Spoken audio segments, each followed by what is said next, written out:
നമസ്കാരം. ചില ആളുകൾക്ക് പാലോ അല്ലെ പാലുൽപ്പന്നങ്ങളോ കഴിച്ചാൽ ഉടൻ തന്നെ വയറ്റിലൊരു അസ്വസ്ഥത തുടങ്ങും. ഇതിന് ലാക്ടോസ് ഇൻടോളറൻസ് എന്ന ഒരു അവസ്ഥയാണിത്. അതായത് സസ്തനികളുടെ പാലിൽ മാത്രമായിട്ട് കാണപ്പെടുന്ന ഒരു കാർബോഹൈഡ്രേറ്റ് ആണ് ഈ ലാക്ടോസ്. ഇത് പാലിലെ പ്രധാന ഊർജ സ്രോതസ്സാണ്. പക്ഷേ ഈ ലാക്ടോസിനെ ചെറുകുടലിൽ വെച്ച് ദഹിപ്പിക്കുന്നതിനായിട്ട് ലാക്ടേസ് എന്ന ഒരു എൻസൈം ആവശ്യമാണ്. എന്നാൽ ശരീരത്തിന് ലാക്ടേസ് എൻസൈം ഉൽപ്പാദിപ്പിക്കാൻ പറ്റാതെ വരികയോ കുറഞ്ഞ അളവിൽ ഉൽപ്പാദിപ്പിക്കുകയോ ചെയ്യുമ്പോഴാണ് ലാക്ടോസ് ഇൻടോളറൻസ് ഉണ്ടാവുന്നത്.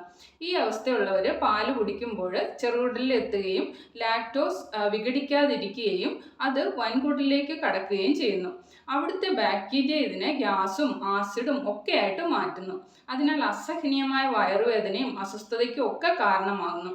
ഇനി ലാക്ടോസ് കുറയുന്നതിൻ്റെ കാരണം എന്തൊക്കെയാണെന്ന് നോക്കാം. ഒന്നാമതായിട്ട് ഈ ജനിതക തകരാറ് മൂലം ലാക്ടോസ് കുറയുകയോ ഇല്ലാണ്ടാവുകയോ ചെയ്യാം. രണ്ടാമതായിട്ട് ഈ ആമാശയത്തിലെയും കുടലിലെയും അണുബാധ അല്ലെ ദീർഘനാളായിട്ടുള്ള ആൻറ്റിബയോട്ടിക്സുകളുടെ ഉപയോഗം അല്ലെ ശസ്ത്രക്രിയ അല്ലെ ക്യാൻസർ ചികിത്സ തുടങ്ങി ധാരാളം കാരണങ്ങളാൽ ഈ ലാക്ടോസ് എൻസൈം കുറയാം.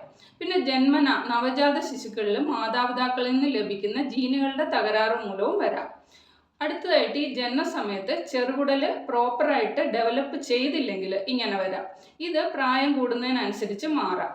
ഇനി രോഗനിർണയം നോക്കുന്ന ഹൈഡ്രൻ ബ്രീത്ത് പരിശോധനയിലൂടെ അല്ലെ രക്തപരിശോധനയിലൂടെ ഒക്കെ അറിയാം. ഇനി ലാക്ടോസ് എന്തിലൊക്കെ അടങ്ങിയിട്ടുണ്ടെന്ന് നോക്കാം.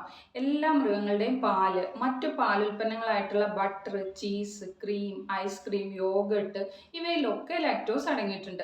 എന്നാൽ തൈര് കഴിക്കാം. അതായത് ഈ പുളിപ്പിക്കൽ പ്രക്രിയയിലൂടെ പാലിൽ അടങ്ങിയിരിക്കുന്ന ലാക്ടോസിൻ്റെ ഭൂരിഭാഗവും ലാക്റ്റിക് ആസിഡായിട്ട് മാറുന്നത് കൊണ്ട് ഇത് സുരക്ഷിതമാണ്.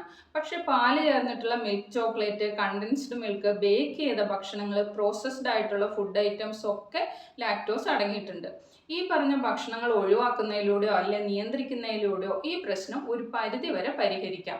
ഇവ ഉപേക്ഷിക്കുകയാണെങ്കിൽ നമുക്ക് ഇതിൽ നിന്നൊക്കെ കിട്ടുന്ന കാൽഷ്യം, വൈറ്റമിൻ D3 പോലെയുള്ള അവശ്യ പോഷകങ്ങൾ അടങ്ങിയിട്ടുള്ള മറ്റു ഭക്ഷണങ്ങൾ കൂടുതൽ കഴിക്കുകയോ അല്ലെ സപ്ലിമെൻറ്റ്സ് ഉൾപ്പെടുത്തുകയോ ചെയ്യണം. അഥവാ ലാക്ടോസ് അടങ്ങിയ ഭക്ഷണം കഴിച്ച് ബുദ്ധിമുട്ടൊക്കെ തോന്നുകയാണെങ്കിൽ കുറച്ച് പെരിഞ്ജീരകം വായിലിട്ട് ചവയ്ക്കുകയോ അല്ലെങ്കിൽ ഈ കർപ്പൂര തുളസിയൊക്കെ ഇട്ട് ചായയൊക്കെ കുടിക്കുന്നത് നല്ലതാണ്. ഇനി ലാക്ടോസ് ഇൻടോളറൻസ് പാൽ അലർജി ആയിട്ട് തെറ്റിദ്ധരിക്കാറുണ്ട്. എന്നാൽ ഇത് ദഹന വ്യവസ്ഥയുടെ തകരാറാണ്. അതായത് ഈ ലാക്ടോസ് ഇൻടോളറൻസ് എന്ന് പറയുന്നത് ദഹന വ്യവസ്ഥയുടെ തകരാറാണ്. എന്നാൽ ഈ അലർജി അതായത് ഈ പാലിലുള്ള പ്രോട്ടീനുകളോടുള്ള ശരീരത്തിൻ്റെ പ്രതിരോധത്തിൻ്റെ പ്രതികരണമാണ്.